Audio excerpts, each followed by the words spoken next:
জন্য 15টি বছর ধরে মানুষ তারা হাপিত্তেশ করছিল কারা এসে তাদের মুক্তি দিবে।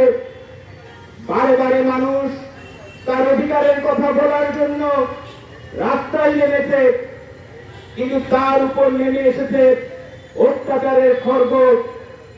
এইরকম একটা পরিস্থিতিতে এই ঢাকা বিশ্ববিদ্যালয় সহ প্রাইভেট বিশ্ববিদ্যালয়, কলেজ, স্কুলের হাজার হাজার ছাত্ররা যখন এই দুঃশাসন প্রতিরোধ করার জন্য নেমে এসেছিল, তখন সারা দেশের মানুষ এই ছাত্রদের মাঝে তাদের শোষণ মুক্তির আন্দোলনের আলোক বর্তিকা নেতৃত্ব খুঁজে পেয়েছিল।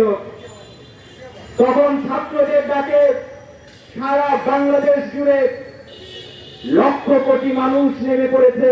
এখন কাতারে কাতারে মানুষ জীবন দিতে শুরু করেছে, গুলিতে জীবন যাচ্ছে, কিন্তু মানুষ তার পিঠ দেখাচ্ছে না, বুক পেতে গুলি গ্রহণ করছে। তখন এই স্বৈরাচার ফ্যাসিস্ট ওই আওয়ামী সরকারের ক্ষমতায় থাকার আর কোন সুযোগ তার থাকলো না। এই বৈষম্য দূর করা, সমাজের রন্ধ্রে রন্ধ্রে দুর্নীতি, লুটপাট, বৈষম্য, সেইটা দূর করার জন্য যে হাজার হাজার মানুষ জীবন দিলেন, রক্ত দিলেন, নিজেরা আহত হলেন, এই মানুষরা আজকে আমাদের সামনে শক্তি এবং সাহস। আপনাদের সামনে যারা বক্তব্য রেখেছেন